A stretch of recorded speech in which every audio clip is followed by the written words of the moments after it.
Hello, Keith Rucker here at VintageMachinery.org. Guys, as you can see, we are back to working on the horizontal boring mill today and kind of get you guys up to speed on where we're at and kind of show you what we're working on here. Now, you know, I'm gonna be the first one to tell you, when I started on this project, my whole thing was, well, at first we're just gonna get it cleaned up. Well, we're gonna rebuild the saddle on this thing. We're gonna wait and do the beds later. Guys, I've just gone ahead and made a decision that it's time to go ahead and scrape these ways while we got them apart. And a lot of my influence on this has been that I have talked with some guys out there that are professional machinery builders that do this stuff for a living, do it a lot more than I do, and talked about the best way to go about doing this on this particular mill. And my initial plan was I wanted to rebuild the spindle first and kind of work everything off the spindle. But after talking to 3 different people that are machinery builders, and they all gave me the exact same advice without telling the other ones what my thoughts were before getting too deep into it, they pretty much all told me the same thing. And instead of working off of the spindle, and really I got to thinking, let's work off of this column here, because this is in pretty good shape. There's very little wear in this surface, and we're going to be using that as a reference later on to check the squareness of things. But here's the general consensus of what everybody said. They said that, you know what, when this machine was built, the top surfaces of these ways were planed on a metal planer, and at the same time and in the same setup, the bottoms of these ways were also planed. There's a lip down here, basically with that, the cross slide has a bar that fits up underneath this, and it prevents it, basically, if you were to put something on it that lifted it up, it keeps it from lifting up on the front and the back. The nice thing is that this surface up underneath the bottom is not a wear surface. Really, the parts don't rub. I mean, it's there to kind of catch it if it lifts up. But in the grand scheme of things, this surface is pretty much untouched from when the machine was originally built. And because it was originally machined all in one setup, this is a good reference surface to kind of measure off of to get things in alignment. So one of the things I did do that I wanted to make sure that we were making a fair assumption on is this bottom edge down here, to make sure that it is fairly flat. Now, I can't really check it for squareness or anything. It's not very practical to do that. But, you know, we're assuming that it is a flat plane from one end to the other. I've got my straight edge over here. I actually got it flipped around upside down, and using the gantry crane and getting creative with my straps, we came in here and we put it up underneath the bottom, supported it from the ends, and then I came in with a feeler gauge and felt up underneath that from one end to the other to make sure that it was indeed flat across the bottom. And what we found out was that it is pretty darn flat. It's not perfect. There was an area or two where you probably could have got a 1/1000th piece in there, but you know, in the grand scheme of things, it's pretty darn good. And we will be using the straight edge to actually make this flat across the top, but I do feel like it's a good reference surface to kind of start this process with. And what everybody told me to do was just come in here with a micrometer, measure the thickness of the ways on the top and the bottom, and you should be able to measure the wear in here. And I did that. I went through here, and every 2 inches all the way down this thing, I measured it with a tenths reading micrometer. And then I wrote down in 10,000ths of an inch what the measurement was. And then I kind of went back from those first measurements that I made, and I found my lowest spot that was on here, which happens to be right here. And this is pretty much where I would expect it to be, because that's where that saddle did most of its working over the years. And then from that, I basically made this a 0, and I calculated in 10,000ths of an inch what the difference was from this place here in the thickness running all the way down here. So in theory, you know, assuming that nothing major catastrophic has happened to this machine, this bottom way should be square to the column, because it was made that way originally at the factory. It is an assumption. We're going to have to validate that at a later date. But for right now, my goal is I want to get the top of this way parallel to the bottom of this way. And in theory, we should be where we need to be. So again, I've gone through here, I've done this, I've got a bunch of measurements, and it's kind of mapped out, very similar to what the straight edge was telling me before. And I have done some somewhat blind scraping on this, some step scraping, just with the straight edge. And you know, because of that, my numbers don't make perfect sense from what it probably would have read before I did any scraping on it, but it's all kind of adding up. Right now, the high spot is right here. But I have already done a good bit of scraping on this end to kind of get it down, because my straight edge was telling me it was low in the middle. So that kind of makes sense. I've kind of moved my high from there to there because I haven't done as much scraping here, but I believe what my numbers are telling me. So what we're going to be doing is we're going to be coming here and trying to get this thing scraped down pretty much to the same thickness, and then we'll use the straight edge to get it flat from one end to the other. Let me kind of show you my numbers here so you can kind of see what's going on. Now to scrape this, we're going to be using a process called step scraping. And step scraping is going to be where we start at our highest, or in this case, our thickest area, the area that needs to come down the most. And we're going to be scraping it more than we are the others. I got everything mapped out, just like we talked about a while ago in the areas. This is my number one. So we will cross scrape this. We'll scrape it in both directions. And then I'm going to pick up all my twos. And I got them marked up here. This is a twos. So on the second pass, we'll scrape from here to here. And oh, by the way, there's a two down here on the end. So we'll scrape from there to there.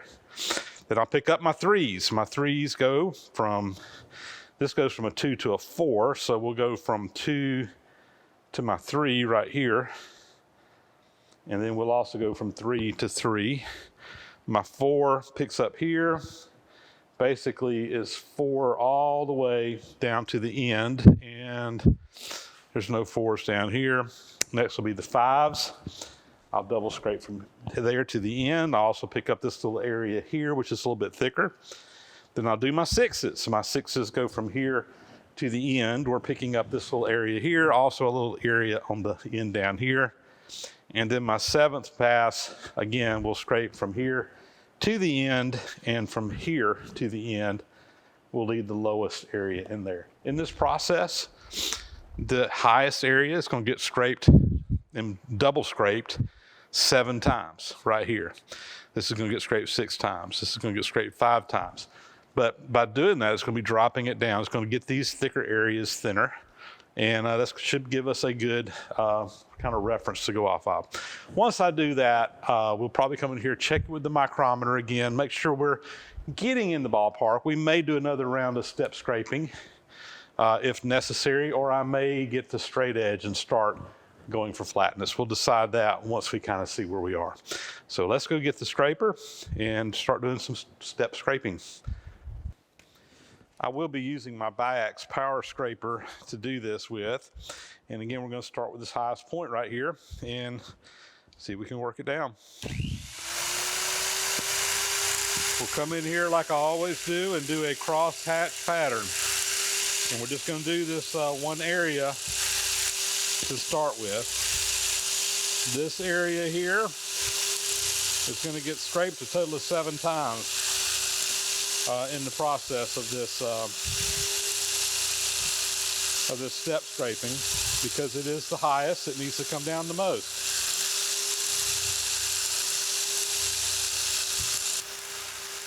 All right, that's one direction.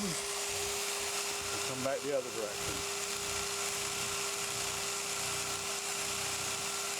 This power scraper has got a carbide tip on the end. It's just making a stroke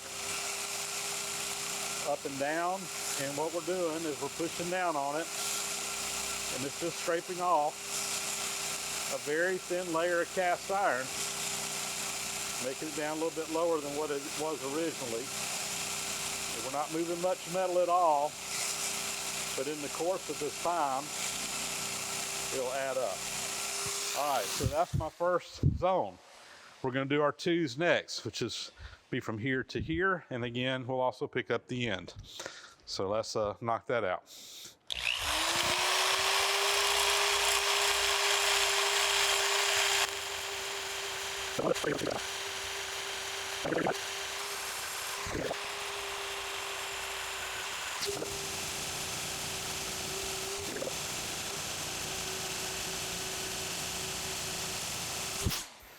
All right, now we'll get our 3s, which will be from here to here and from here to the end.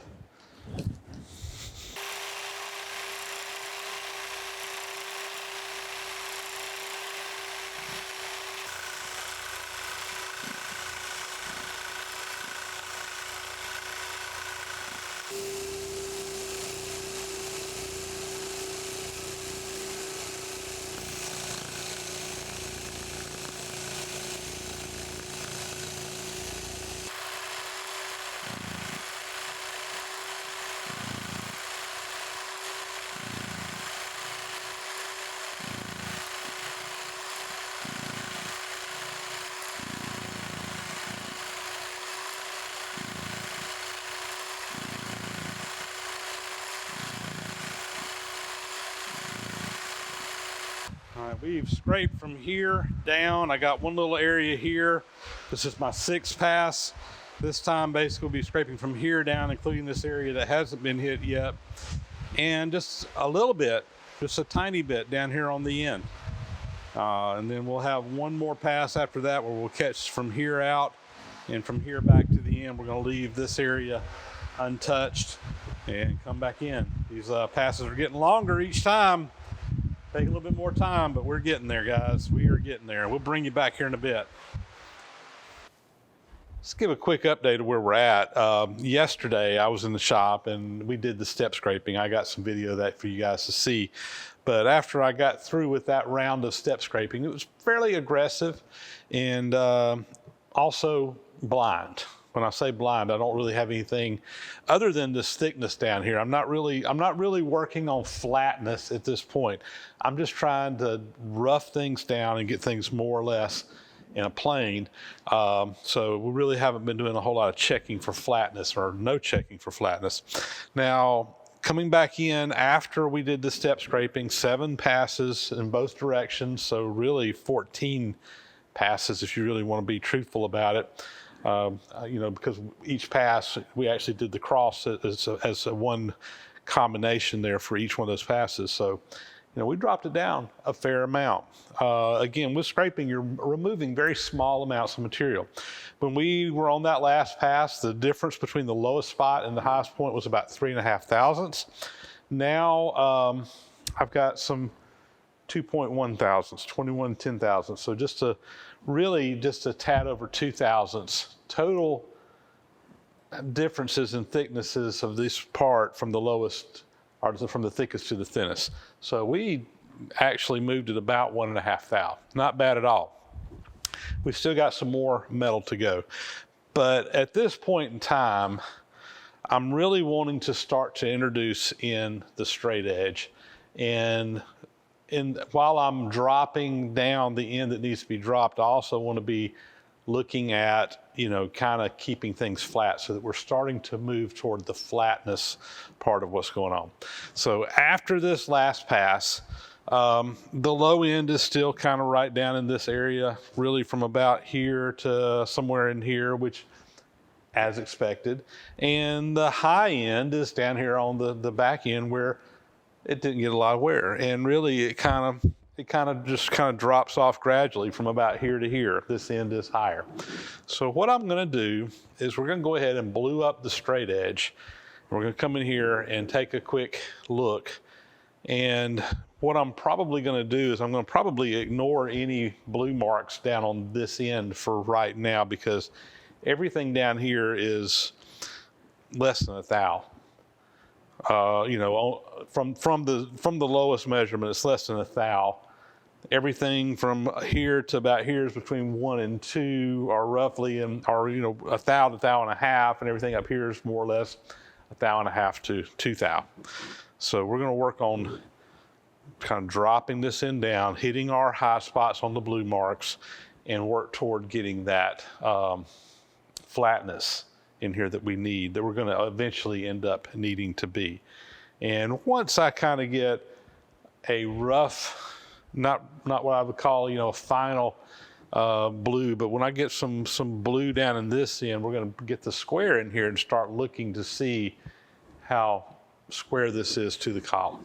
So let's blue it up and see what we're getting. I suspect that we're going to probably see at first just highs on the ends and probably not a lot in the middle. We'll start dropping that end down and it should start coming in. Let's blue it up and see what happens. All right, we're gonna come in here. I got a roller with ink on it, and we're just gonna start putting some ink on the bottom of this straight edge. I really like to flip them over where I can see what I'm doing a little bit better. But we're gonna just have to, this thing's so heavy, have to handle it with the gantry crane. But we'll kind of kneel down here and take a look at what we got as far as distribution. I'm gonna bring this over on top of my ways. We'll lower it down.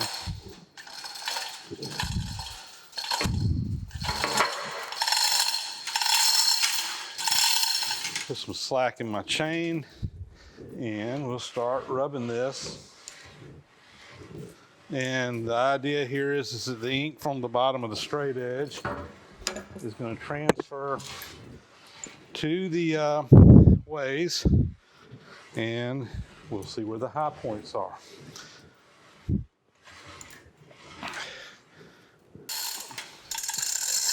All right, and we'll just move this back off.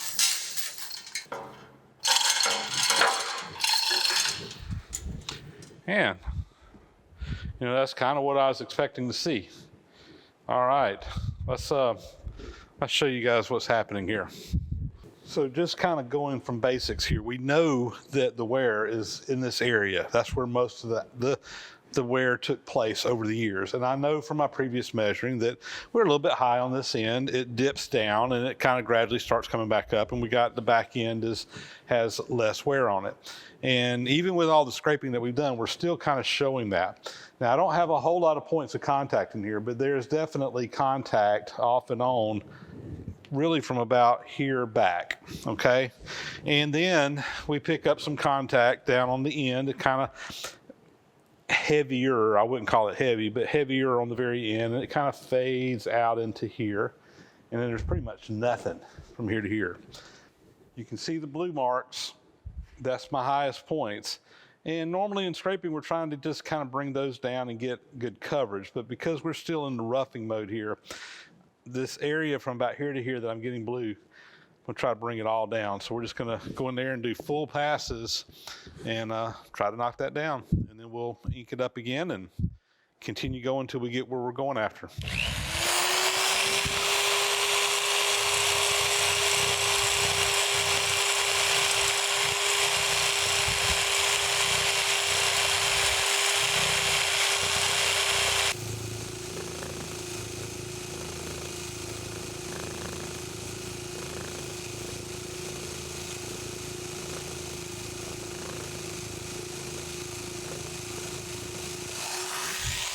So second round here with the blue one, and we are still printing kind of heavy on the end as expected. Need to continue dropping this down. My blue marks had kind of stopped right in here before. I'm picking up blue all the way down here. I'm actually picking up some blue back on the back side in here, and it's even moved it down a little bit down here. So I think that little bit of scraping, by dropping that down just a little bit on the end, we're picking up a little bit more in the middle. So that's a good sign. We're going to come back in here, another round of scraping.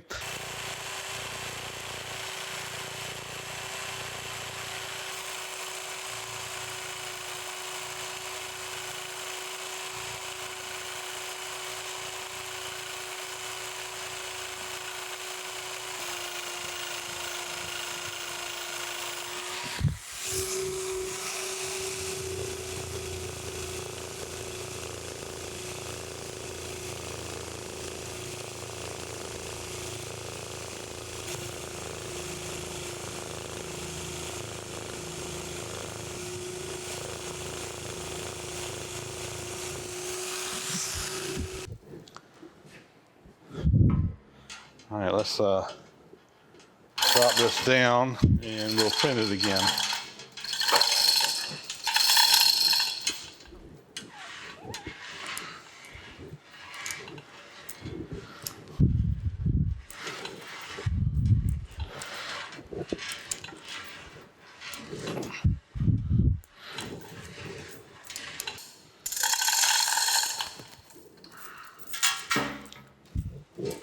All right.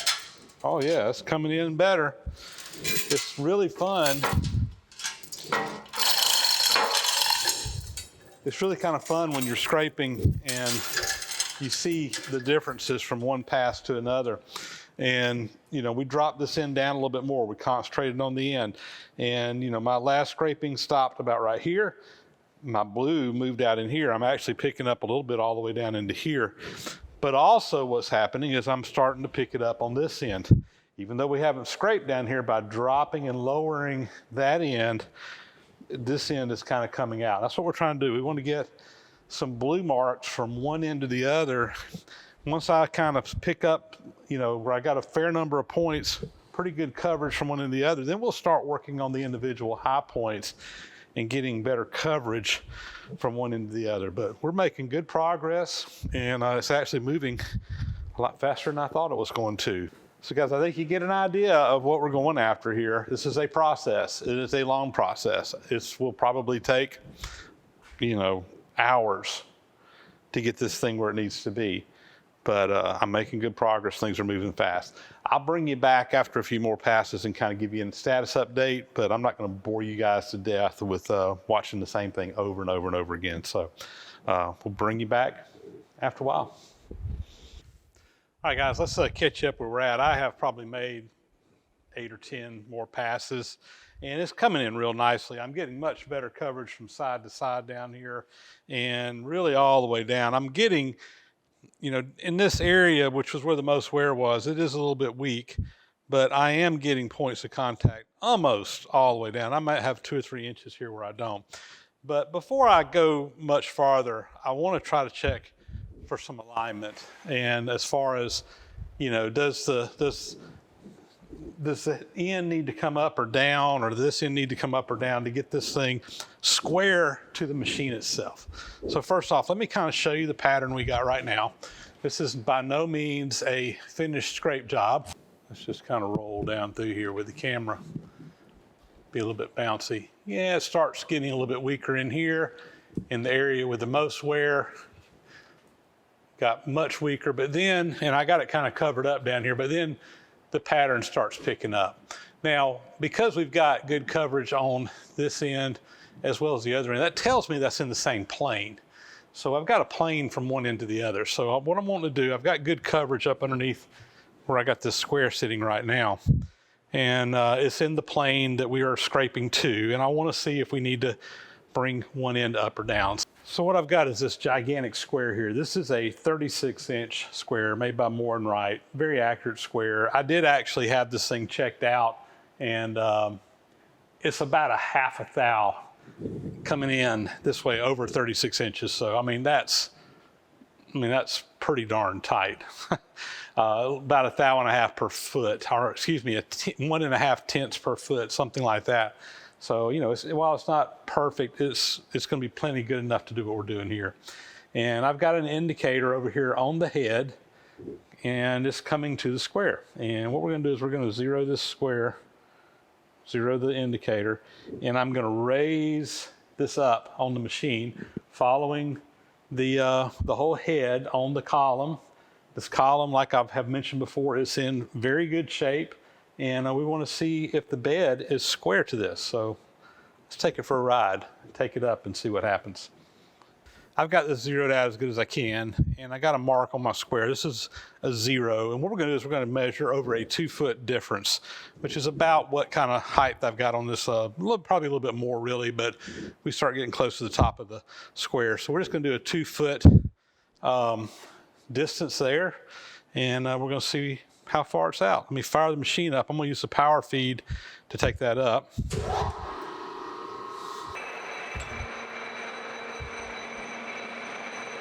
Let's let it ride all the way up there.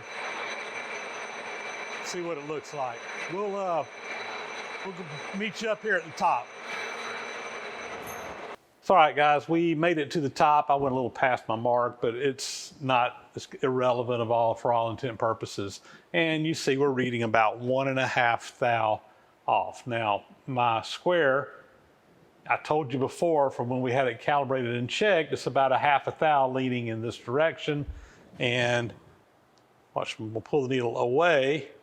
when the needle is moving in that direction, the needle's moving back. So that means that we can really kind of compensate for a 1/2 thou there, which means it's about 1/1000 out over 2 feet, or about a 1/2 thousandths per foot is where we're at right now.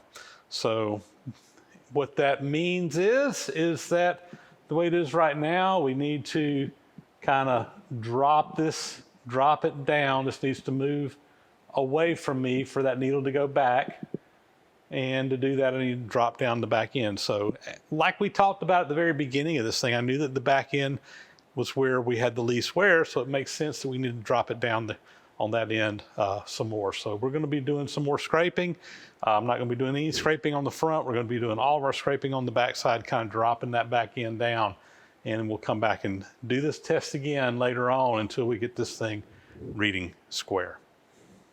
Well, there you go, guys. Checking it for squareness along the length. And like I said, we need to drop this end down a little bit more. Makes perfect sense. I agree with what I'm seeing. And we'll come back and we'll check this measurement again later on. This is just going to be a trial and error thing, and I'm not going to make you guys watch all of this. I just want you to see some of the challenges of getting this machine lined up and straight. And we are working on the front way right now. Once we get this one more or less flat and in alignment, then we're going to start working on the back one. And that one gets a little more complicated because we have to also get it flat and in alignment, but it also has to be square in this direction. So we'll be actually having to measure across the two to get everything lined up. And eventually we'll even have to check it for the squareness with the sides over here, so that when the table's moving in and out and boring, that it's boring square with the head. There's 3 different directions that this thing has to be tuned up and running square with the head on. We're just working on one of them right now. Again, I'm not going to bore you guys with any more of this. We'll be doing some more work on this. This is going to be a long-term project. There's a lot of work that has to go into this. And I've got other things going on in the shop simultaneously, so we'll be coming out with some more video content. But I did want you to kind of wrap your mind around some of the challenges of scraping. I'm probably going to come in here and measure these thicknesses again and just see how that's lining up with the measurements we're getting on the squareness here. And just we're working off of multiple things to make sure everything just kind of all lines up and makes sense in the end. So there you go. Fun with machinery building and scraping. And with that, guys, that's going to be a wrap. As always, thank you so much for watching. Please subscribe to the channel if you haven't already. Thumbs up and comments, greatly appreciated. Leave those comments down below. Really helps out with the algorithms and on YouTube. And hit that bell icon to get notifications when new videos are posted. And as always, a big, huge thank you to all my supporters out there, guys that support me on Patreon, on PayPal, send stuff in the mail, whatever. Guys, you are awesome. You rock. I really appreciate you. Really kind of help make these videos possible. And with that, guys, we'll be signing off, and we'll catch you on the next video.